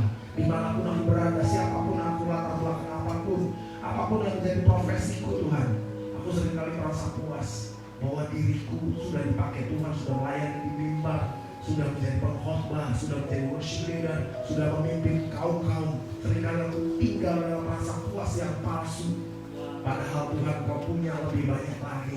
Padahal Kau memaksudkan aku, bukan cuma aku di-influence, bukan cuma aku menjadi orang-orang yang menerima pengaruh daripada firman Tuhan, namun aku juga dipanggil untuk mempengaruhi lingkunganku, mempengaruhi generasi, mempengaruhi pekerjaan tempatku studi, mempengaruhi tempat di mana aku berbisnis, mempengaruhi orang-orang yang menjadi familyku, keluargaku, baik keluarga inti maupun keluarga besarku, mempengaruhi kota ini. Tolong aku supaya aku tidak tinggal dalam rasa puas. Aku berdoa Tuhan, siapapun kami yang ada di tempat ini, kalau kami duduk dalam rasa puas, ampunilah.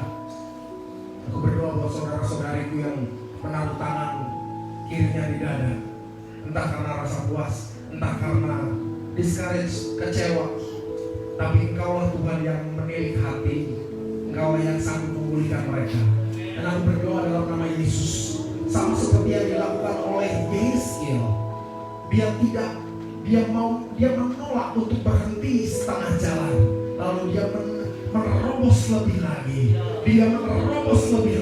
Oleh sebab itu aku perkatakan dan aku bernubuat demi nama Yesus Kristus, aku melepaskan firman Tuhan dalam Yeskiel pasal 37 ayat 9 dan 10. Lalu aku bernubuat ke 4 penjuru mata angin, Roh Allah penuhilah umatmu dalam nama Yesus. Bagi mereka yang mengharap, bagi mereka yang menaruh tangannya di dada, bagi mereka yang menjerit dari kedalaman batinan, dari kedalaman batin mereka kepada Tuhan, penuhilah mereka dalam nama Yesus. Bapak Ibu Saudara, kalau Anda menginginkan pengurapan yang segar yang akan membawa Anda melakukan restart, melakukan permulaan kembali, permulaan yang baru, awal yang segar, buka kedua tangan Anda, arahkan tangan Anda kepada surga.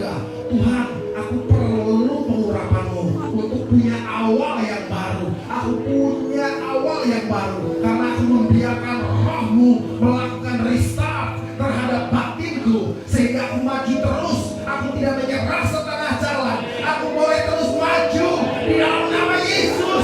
Aku menerima anugerah Tuhan. Aku berdoa pengurapan yang lembut itu turun sekarang. Terimalah dengan iman. Beberapa Anda mungkin merasa ada seperti sengatan listrik, beberapa Anda merasa seperti panas, mungkin dampaknya Anda merasa seperti Anda dingin, macam-macam. Tapi ketahuilah, Tuhan tidak bergerak berdasarkan perasaan. Dia bergerak berdasarkan apa yang kita lontarkan. Firman-Nya yang dilepaskan tidak akan kembali sia-sia. Amen. Kalaupun Anda tidak merasa apa-apa, ketahuilah pengurapan daripada Tuhan turun atasmu untuk mengabarkan bahwa inilah tahun rahmat Tuhan, untuk mengabarkan kelepasan bagi orang-orang terpenjara, mengabarkan ada masa depan yang cerah di dalam nama Yesus, mengabarkan bahwa Tuhan baik, balasannya kasih setianya selamanya.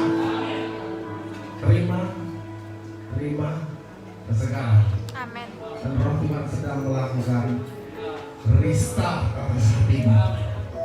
Awalnya atas hatimu. Atas hatimu.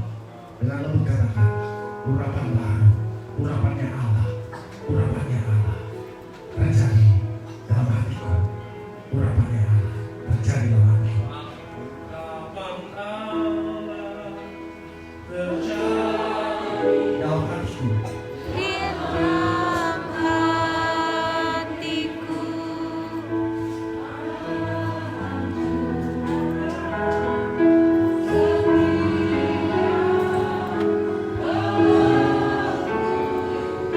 Dosa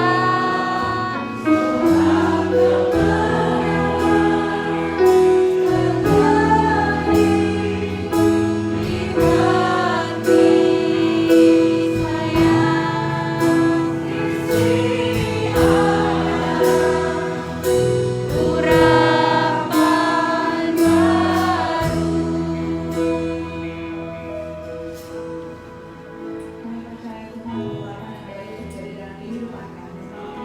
Hari ini kami mau mulai kembali hidup kami bersama dengan Engkau Tuhan. Segala yang baik, hal-hal yang memuliakan nama-Mu, segala hal-hal yang positif, yang menumbuhkan iman kami, biarlah itu yang kami konsumsi setiap hari dalam kehidupan kami Bapa. Dalam menjadi kesukaan kami adalah Taurat Tuhan, dan kami merenungkan Taurat itu siang dan malam. Terima kasih Tuhan Yesus buat kebaikan-Mu dalam kehidupan kami. Biarlah hidup kami hanya berfokus kepada Engkau, buat kepada perkataan-perkataan-Mu, bukan perkataan orang yang melemahkan iman kami. Biarlah kami menetapkan tujuan hidup kami bersama dengan Engkau Tuhan, sehingga kehidupan kami juga boleh berdampak yang positif buat orang-orang yang di sekitar kami. Terima kasih Tuhan Yesus buat kebenaran firman-Mu yang kami dengarkan pada siang hari ini. Engkau juga berkati hamba-Mu, pakai dia lebih luar biasa lagi, lebih hebat lagi untuk kemuliaan Bapa. Terima kasih Tuhan Yesus, haleluya, amin. Kita berikan kemuliaan bagi Allah kita.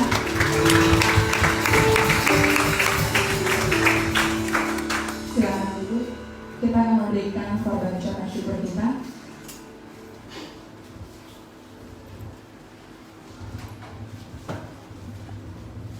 Mari kita bersama dalam doa. Saat ini kami akan memberikan korban ucapan syukur kami ke dalam tangan-Mu Tuhan. Biar Engkau berkati setiap tangan-tangan kami yang memberi. Engkau berkati setiap apapun yang kami kerjakan. Tuhan Engkau berkati. Biarlah setiap kami yang memberikannya dengan penuh sukacita, memberikannya dengan hati yang penuh dengan ucapan syukur Tuhan Yesus. Terima kasih Bapa. Saat ini kami yang memberi, kami percaya Engkau Tuhan yang akan memberkatinya berlimpah bagi setiap kehidupan kami Bapa. Terpujilah nama-Mu, haleluya.